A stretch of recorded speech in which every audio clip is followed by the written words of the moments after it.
Walodi Meya embeera eyongedde okubeera nga temonoonekera olw'enkuba eyasobodde okubeera nga te ayitonya mu kibuga Kampala neyonoona ebintu bya bukadde na bukadde era ng'olunaku lw'ejjo enkuba yatonye mu kibuga Kampala ndowooza yamaze ndowooza like 4 hours ng'eri mu kubeera nga te etonya wabula enkuba eno yasobodde okubeera nga te ejjula ebizimbe bino byonna mu kibuga wabula teyakomyawo nebeera nga te eyonoona ne bizinesi z'abantu ezibalirwamu miliyoni ne miliyoni z'abantu kakati no kigambibwa mbu waliwo abantu abalinga bana bataano basobodde okubeera nga tebafiira mu nkuba eno kakati munnange abantu b'omu kibuga embeera eno bagitadde ku Elias Lukwago nga bagamba mbu ekibuga teyakipulaningira bulungi era nga bakulembeddwamu omukulu bali mwezi alina obubaka obukambwe bwasobodde okubeera nga te aweereza omukulu Elias Lukwago ngenda kubeera nga te bikuteerawaawo osobola okubeera nga te obyewulirako ebintu bya miliyoni ne miliyoni byasobodde okubeera nga te munnange bifiira mu kibuga Kampala gena wasawo tuwendowooza gwolooza Kampala ono yalibadde akolebwa atya kubanga ekyamazima kiri nti ekibuga kyaffe Kampala kirabika bubi nnyo if you compare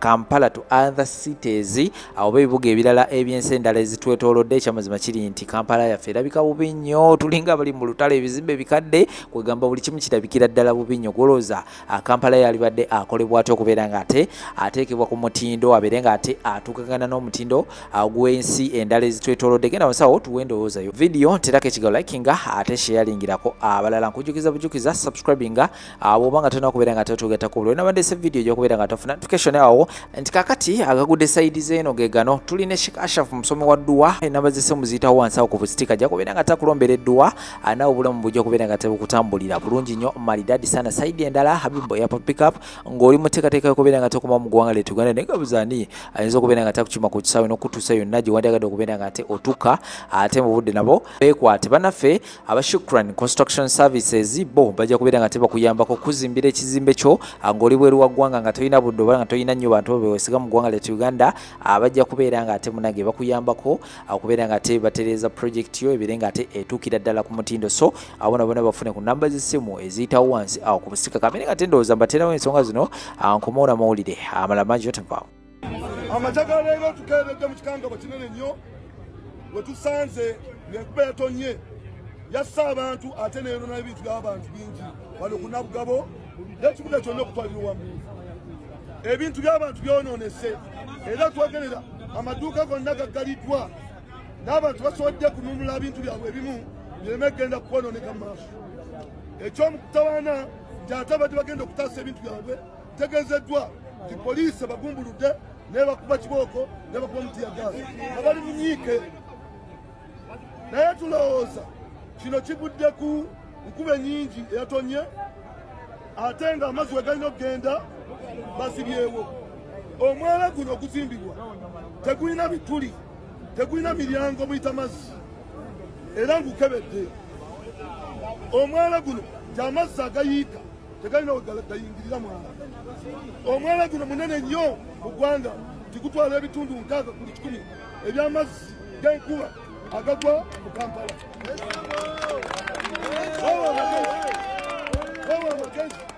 wewa amagezi omwala guno weguba gwakuzimbibwa gwandikoleddwa mu kiseera ekyomusana si mu kiseera kyaki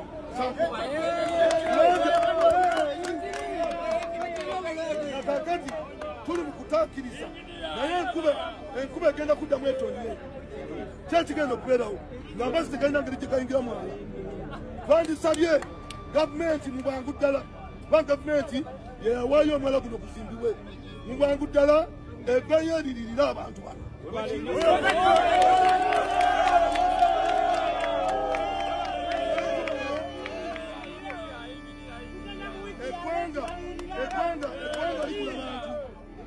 eggwanga ligula abantu abakola emaali z'abantu bajja ssente mu banks bali mulooni n'olw'ensonga gavumenti kikakatako okulaba nti abantu baabwe batambula bulungi era nsaba baliirirwe mu bwangu kasisye tutuule tufune solution egenda okuyamba kuba nekyekubegera ekyo kyekindeese wano okutegeeza kesisye bayite developer kesisi tutuule tulabe kyekisobola okukolebwa ebintu by'abantu okukoma okwonooneka kubanga enkuba ekyagenda mu maaso baganda bange emaali yange yonna efudde ate ne poliisi kati etandise tukuba masasi bannange baganda bange baganda bange emaali yonna emaali yonna baganda bange emaali yonna baganda bange emaali yonna batandise natukuba masasi bannange raba emaali yange bannange raba emaali yange esirikiddeyo wansi emaali esirikidde wansi baganda bange bannange ate batukuba masasi emaali esirikidde wansi bannaaye bannange emaali esirikidde wansi yonna emaali yange eri wansi awo bannange emaali esirikidde awo wansi yonna emaali esirikidde awo wansi olaba jijo sponji emaali esirikidde awo yenna ali eyo ng'obadde okimanyi nti nno obadde mukwano gwange sikyetaaga nse emaali yange eweddewo emaali gyensigaze eri mu sitoowa ntono eri 3/4 ku maali ebadde gyembadde nayo ku dduuka ku disipule naye sina mukwano gwange n'omu yankubidde ku ssimu kuŋŋamba nti mmeremenya sori wadde n'ogu walayi nga tetulina bakyali baffemu n'omukazi gwe nalese ewange wallahi n'omukazi gwe nalese ewange gwempita nti ye girlfriend wange oba ye mukazi wange tanankubira simu kuŋŋamba nti ne bannange bembadde mpita nga bakyali bange abaana b'oku tiktok bonna abamu bembadde mpita nga bakyali bange ŋŋamba nti ono kyali wange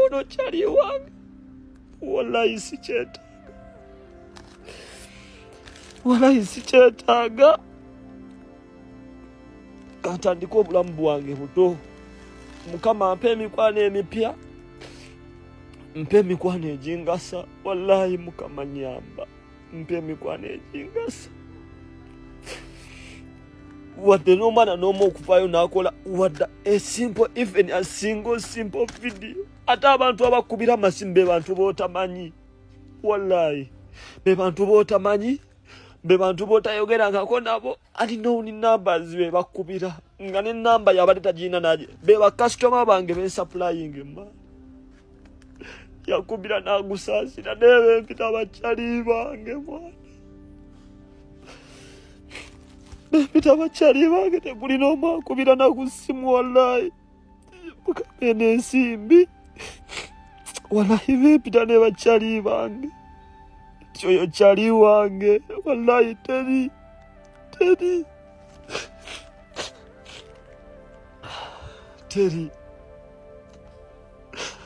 wallahi teri n'omu baganda bange bali eyo emaali yange yonna esirikidde mu basement emaali yange esirikidde mu basement nga yemulengeraawo emaali yange esirikidde mu basement amazzi gazze ne gasalako ekizimbe ne galemererwa ndowooza okuyita mwala wali wahaabu ne gawaguza olw'ebyo ebitakataka ebimu bye baateekawo ne gawaguza ne gasala ne gavaayo ne gajja ne gayingira basement eno wansi nga yemulengera naye baganda bange emaali yonna esirikidde wansi emaali yonna esirikidde wansi mbadde nakasitookinga mujjukira awo nga mbalaga nti nakasitookinga emaali yange yonna esirikidde wansi awo so for now ekizimbe bwe kitu ekifaanana ekizimbe bwe kitu ekifaanana gwe just no gana madala no gabeera mawanvu naye okubeera nga eno step yerabika yokka emaali bwetu weefaanana for now kambalage kati bana bali ku eri fule ya wansi boba gonna twafiiriddwa buli kyaffe abali ku fule ya wansi twafiiriddwa buli kyaffe kati then wano waggulu tebakoseddwa gazebuzi naye kati olabagana amazzi gye bwakeeredde enkuba gyatonyedde ekiro gazze nga ndowooza ne gajja mpaka kuno kuba olaba bw'otunulira wali mu French Plaza y'enkuba ekyali amazzi gakyaliyo mu French munda jukire no Total Business Center yegatta ne French byawula zino gates eno oba ogifuluma n'ogenda n'ogula eri n'oyingira French Plaza then n'oveeri katolaba mu French Plaza gaago era go gakyaliwawo wansi. So this is what happening right now. Kati gazze negakuba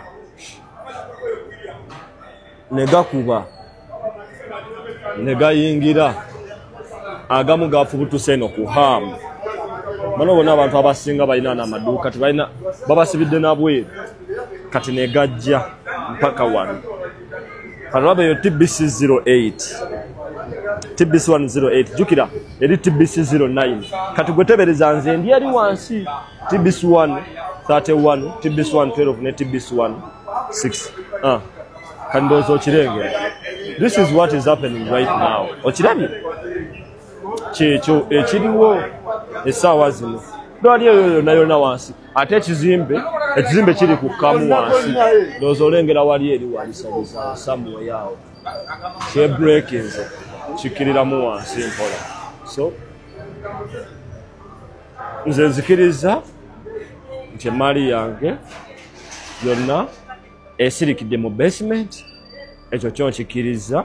Yes wabawo kye bayita okukkiriza n'ogamba kati ebyaddala nzikirize emaali yange esirikidde mu basement.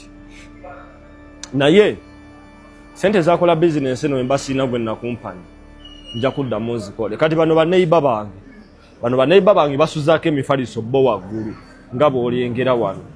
Bano baneiba basuzaako emifaliso waggulu nga bw'olengera. Kati gwe kyolina omumanya emifaliso egiri wansi giringaawo. Okirabye kuba kati bano bo basuzaako gino emifaliso bagisuzaako wanene ebweru bagisuzaako eno waggulu bapanga. Nze nina amaduuka gali 3 kati bano oba balina 2 kati bo bapangira ddala okuva eri wansi munda egimu ne gijja ne gifulumako ebweru. Kati example yeeyo kati gifaanana bwe gityo essaawa zino. So yembeera gye tulimu wano essaawa zino abantu abakolera ku kizimbe ekya Total Business Center yembeera gye tulimu. Kuba ekire kyankuba ekyatonye kyabadde kitujjukiza nti bwe mutabaawo kye mukolawo ku hamu embeera ejja kusingakaawo. Eyo enkuba gye mulaba yatonyedde butonyezi ddakiika ndowooza nga 3 tezaweze n'asatu zabadde ddakiika nga 2 naye ke tunaafuna ekire ky'enkuba ekiweze essaawa ekibuga kyonna kigenda kubbira kino. Awo nawe mulaba sente bali kudembe n'ako akasaawe ka hamu ako kagenda kubbira ako kemulabako kajja kufuuka swimming pool ako akasaawe ako kemulaba ako kajja kujjula amazzi bwe kati enkuba n'etonya. Paaka empya paaka enkadde Kahamu Stadium bonna bijja kujjula amazzi olabe nga swimming pool bweki emmotoka zonna zibbire agamazi newere enkuba essaawa enamba kijja kuba kya bulabe.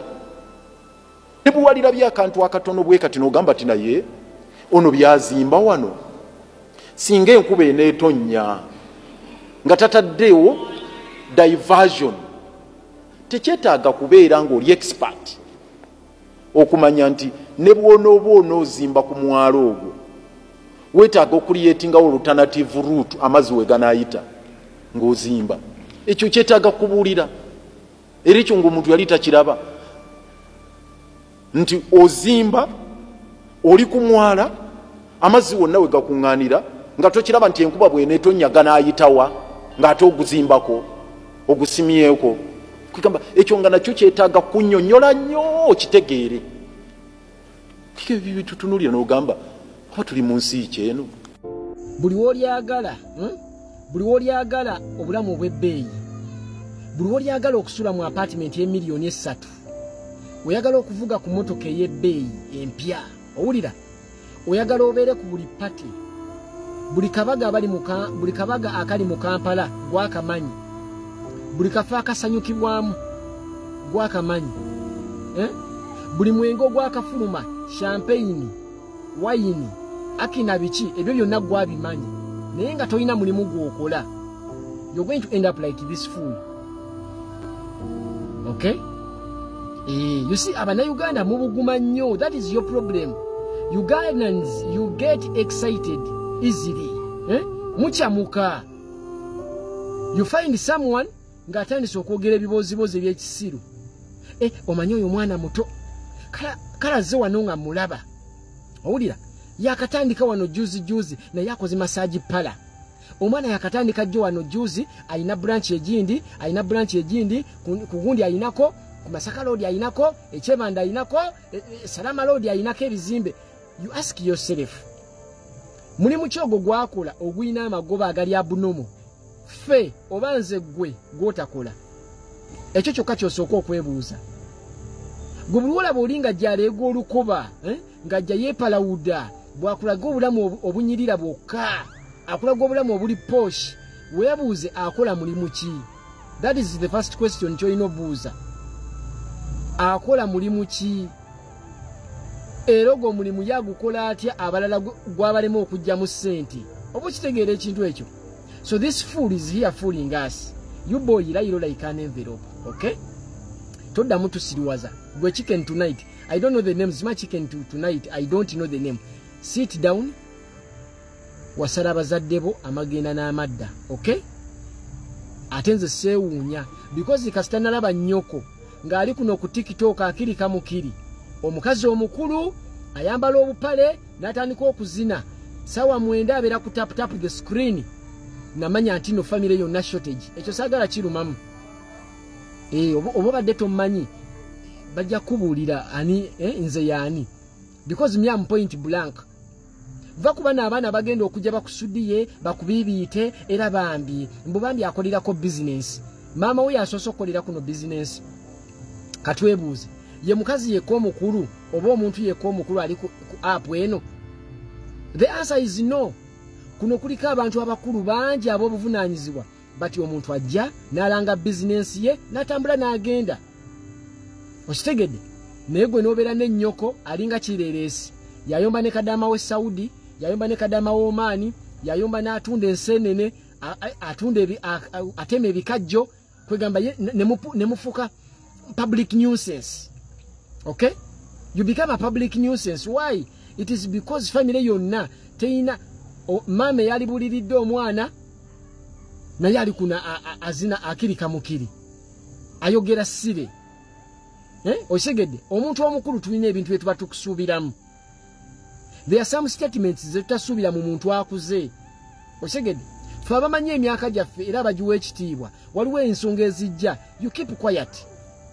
Not because toziraba, because oziraba but you past that. Oba okitegeera? We come out ng'ensonga yeetaagisa ng'abasajja abakulu but you get excited lwakuba omanyi bwakola video hitting 1 million view. Kakati mu million view n'olowooza nti you're going to live this life ey'obwonoonefu. Mutabani wali ebisiyaga gw'oli kuno mulimu kukirika mukiri bwe muwemula bwe mukola buli kimu. And I'm very sorry gwe maama wa gundi ono njagala mumubuulire. Kye ngenda okwogera kibi eri omuzadde but ngenda kukyogera. I didn't like your son. Nze mutabani wo saamwagalira. First time yusinze sikisa. Omuvubuka saamwagalirawo. Kasita nalaba nga yesize geisha mu kabina pa ne mmanya nti yo shortage. Buno obwana bwagala okulivinga obulamu obulungi naye tebulina mulimu. Being a TikToker is not a job. These are my last words. Era buli agiraba message eno njagala ogitegeere. Being a TikToker, akina influencer, simanya motivation speaker, simanya subscriber. That is not a job. Okay? Nti ne bana abantu betulaba abazannyi omupiira ba Messi, I don't know football naye nze sibimanyi. Ababazannyi b'omupiira abafuna gigs ennungi ezifuna ssente ziri serious bayina omulimu oguli professional.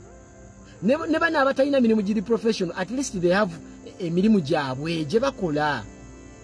Osegedde buno bubeeranga bwa additional something nti bakusanze ku dduuka lyo ne bakuwa akalango ojja kakuba ogate ku kino. Naye gwe tojja kulowooza nti ojja kusiiba ku ssimu osule ku ssimu osobole bills z'olina okusasula. Ennyumba gye wagendamu togisobola. Buli kaseera osenguka. Okisegedde? Buli kaseera osenguka toyina sente zikubeezaawo as a human being, as a person, so you're going to end up mu bisiyaga.